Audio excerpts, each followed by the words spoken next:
अस्सलाम वालेकुम व्यूअर्स, उम्मीद है आप सब खैरोफियत से होंगे। आज मैं मौजूद हूँ बहावलपुर सिटी में, जिसे नवाबों का शहर भी बोला जाता है। आज जुमा का मुबारक दिन है और मेरी अल्लाह ताला से दुआ है कि अल्लाह ताला फ़लस्तीन के मुसलमानों की मदद फरमाए और गज़ा के अंदर जो इसराइल की जारहियत हो रही है, अल्लाह ताला वहाँ पे गैबी मदद फरमाए और मुसलमानों को फ़तह फरमाए। आप सब भी आज जुमा की नमाज़ अदा करने के बाद फ़लस्तीन के लिए स्पेशल दुआ कीजिएगा।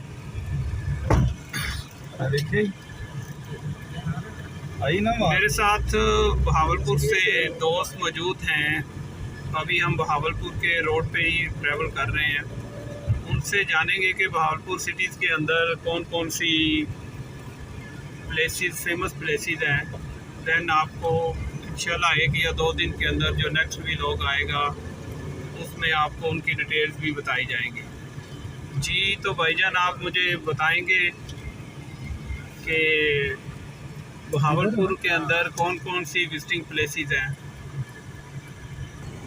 जी तो भाई, आप काइंडली थोड़ा सा हमें गाइड कीजिएगा कि यहाँ पे कौन सी हिस्टोरिकल प्लेसेस हैं और किस तरह का सिटी ये है, क्योंकि जो मैं देख रहा हूँ मुझे तो लग रहा है कि काफ़ी डिसिप्लिन्ड सिटी है। बहुत प्लानिंग के अकॉर्डिंगली इसको बनाया गया है, क्योंकि बाकी सिटीज़ भी हम विज़िट करते रहते हैं, लेकिन जिस तरह से क्लीनलीनेस और यहाँ पे सफाई का ख्याल रखा हुआ है यहाँ की लोकल गवर्नमेंट ने, तो होप्स हो कि यहाँ पे इस तरह के कोई इश्यूज मज़ीद नहीं होंगे। बाकी मज़ीद क्योंकि आप यहाँ के लोकल रहने वाले हैं तो काइंडली हमें गाइड कीजिएगा प्लीज़। जी सर, बताइए। यहाँ पे हिस्टोरिकल प्लेसेस में नूर महल है, गुलजार महल है, दुबई महल है। जैसे ये सारी प्रॉपर्टीज जो है ये मंसूब है नवाब सादिक साहब और उनकी फैमिली से, जिनमें से अक्सर जो है वो आजकल फ़ौज के ज़ेर इंतज़ाम है, जिसकी मेंटेनेंस वो सारा इंतज़ाम और उनको उनकी असली हालत में बरकरार रखने के लिए सारे इक़दाम हमारी पाक फ़ौज कर रही है। और वो सारे प्लेसेस यहाँ पे इस शहर की खूबसूरती में इजाफे का बायस भी बनती है। सर आप मुझे बताएंगे थोड़ा सा कि ये जो नूर महल है, गुलजार महल है, बेगम महल है, यहाँ पे ये तमाम जनरल पब्लिक के लिए अलाउ होता है या क्या प्रोसेस है उसका? वहाँ पे कोई टिकट लेनी पड़ती है या वैसे ही जनरली आप जाएं और वहाँ पे विज़िट करके आ जाएं?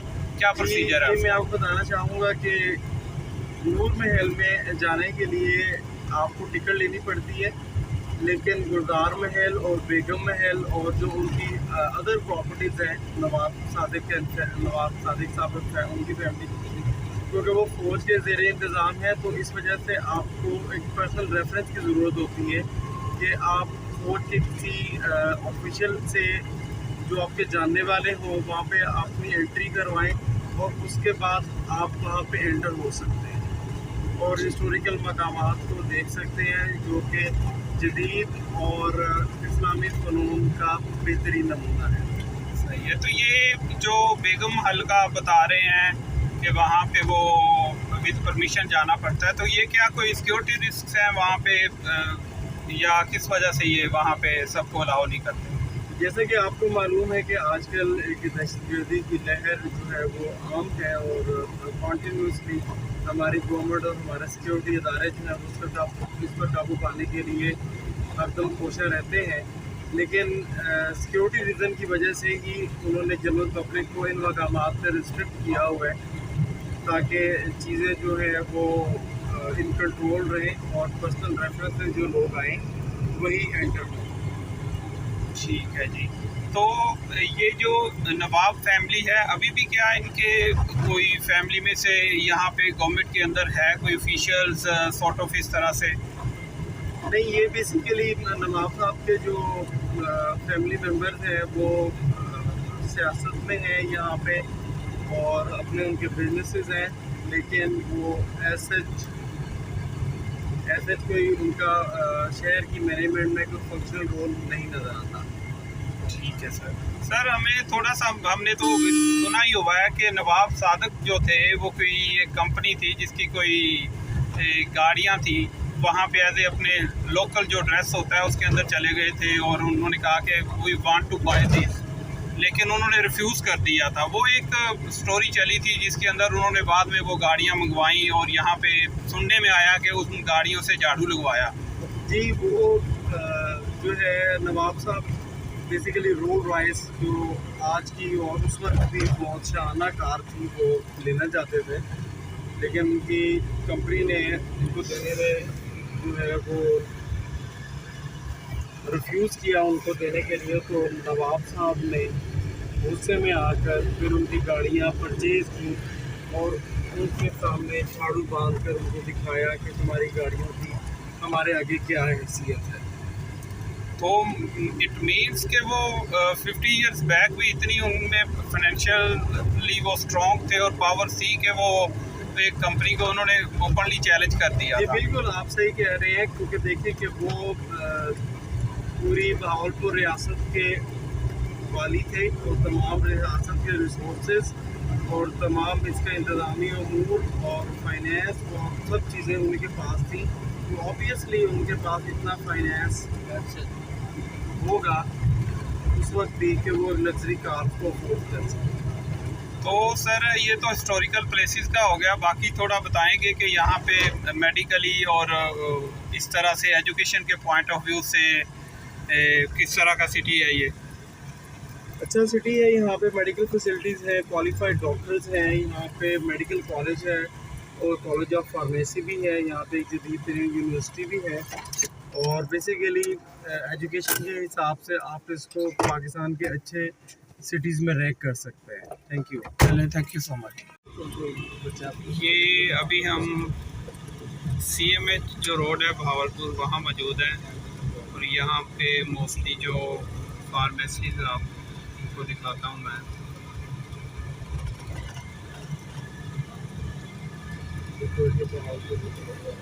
ये अभी CMH हॉस्पिटल आ रहा है। विक्टोरिया हॉस्पिटल है।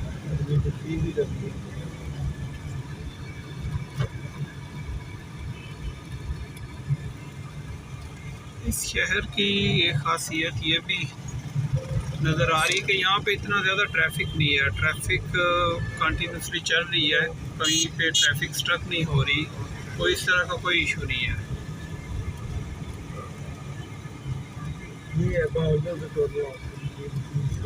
CMH हॉस्पिटल के साथ ही ये जो अभी हम गुजर रहे हैं ये बहावलपुर विक्टोरिया हॉस्पिटल है।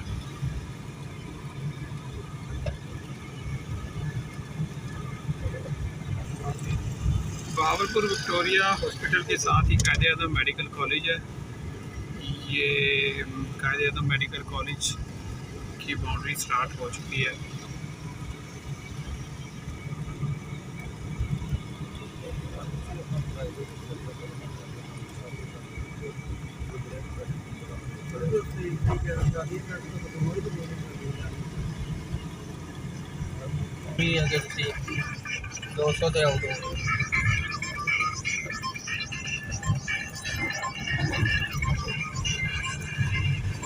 ये नूर महल का गेट है, मेन गेट नूर महल, और यहाँ से अभी हम गुजर रहे हैं।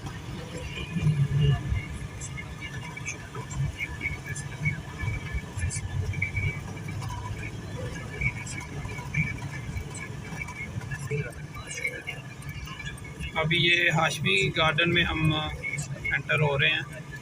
बहुत अच्छी सोसाइटी है ये और बहुत ही डेवलप्ड एरिया है यहाँ का। सुकून,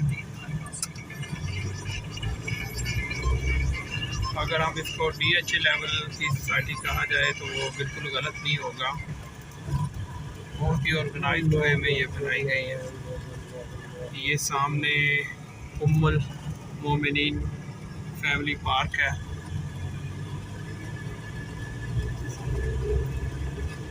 कितना पीसफुल एनवायरनमेंट है।